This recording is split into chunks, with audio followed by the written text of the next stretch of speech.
Well, today we're going to do a little product spotlight on the Luxman Phono Amplifier E-250.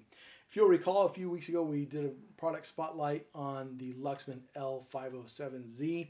I did a little bit of unboxing on that one. I'm not really a big unboxing video fan, so I don't try to do that too often. But anyway, this one doesn't have a whole lot of stuff that's loaded up in the box anyway, outside of a power cord and a few instructions. So we will focus more on what's going on with the unit itself. Really excited to have Luxman here at Vassal High End. It's a storied brand out of Japan, and they're handmade, and the circuitry on the inside of these things is second to none. They're just really great products at their price point. You're just not going to beat them, and they punch well above their weight level, in my opinion.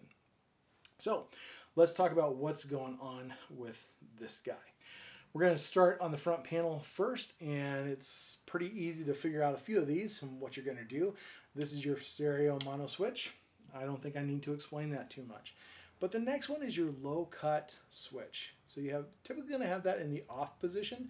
When you have vinyl that's in really good shape, or if it's got just a very small amount of warp to it, you'll probably want to just go ahead and keep this in the off position. But if you've got a good amount of warp, the low cut switch can help clarify the bass a little bit, and it's not going to be quite so muddy, dealing with that wow and flutter just a little bit better. The next switch, I think, deserves a good amount of attention and understanding, because if you don't understand it, you're probably going to do something that's going to damage your speakers. So what this switch is called is the articulator switch. Okay, I wish they would call it something else. I wish they would call it the demagnetization switch, because what it's doing is when you put it in the up position, it serves to demagnetize the magnetic field that's built up in the coils on your moving coil cartridge. You don't really need this with a moving magnet, but it's helpful with your moving coil cartridges. As cartridges get played for a while, there's going to be some magnetism that just builds up. And what this does is it demagnetizes that. It brings a little bit more freshness and life to that cartridge. You're probably going to enjoy it just a little bit more. But here's the problem. When you have this switch in the up position, this switch shuts off the music, and some people will be like, well, the music got really soft, and so they'll try to turn it way up. Or they'll be like, where's the music? And they'll turn it way up. Or they will have left it in this position, and the next time they go to turn it on, it's in this position.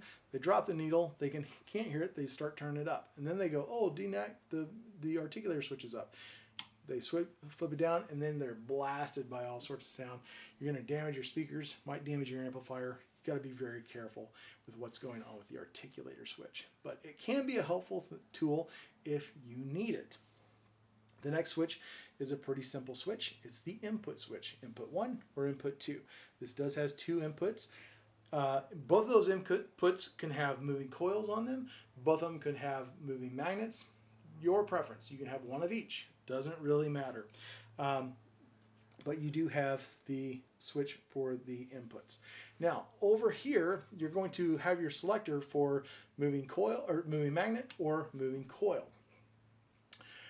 With the moving coil switch in the up position, you're going to have your MC low and your MC high. Think of this as both an impedance switch and as a gain switch. And you might want to think of it more as a gain switch. In the MC low position, it's set at an input impedance of 2.5 ohms. In the up position, which is the MC high, it's going to be set at 40 ohms. Now here's what's important. In the MC high, the gain is 57 dB. It's saying that you have or you have a cartridge that has a higher gain than a low impedance cartridge. Now if you go to the MC low, it's going to be 66 dB gain. So that's helpful. Now the gain is going to be set for the moving magnet at 38, but you're going to have the opportunity here in the back to change the input impedance as well as the capacitance for both left and right channels on this. Now, one thing that people don't necessarily talk about a whole lot amongst audiophiles that really are getting new to this stuff, they may not hear about this, so I want to address it. This also has channel separation. There's a channel separation spec on here, and it's 91 dB. I'd say anytime you break 90, you're in really, really great shape. So that's a really nice spec that you really need to pay attention to, because if it's not breaking into that, you know you're dealing with maybe a little bit lesser product. Also, the output impedance on this is 300 ohms. So that's also another helpful spec as you're kind of planning your system out and you want to know how your pieces of equipment are going to work together. So this is the Luxman E-250 Phono Amplifier. I think it's a great product. I've already had it set up here in the shop. We've been using a European audio team turntable with a Joe number 5 moving coil cartridge on it. It does have a low input impedance cartridge. So putting this in the MC low, it's beautiful. It really is. You don't really have to think about it. And I think a lot of people will go, well, man, there's formulas and stuff that you need to think about. In this case, I don't think you have to think about it too hard. Because ultimately, really, you can talk about the formulas, but just about every video I watch on phono stages is find the positions that work the best. What sounds the best to your ears, and that's what's right.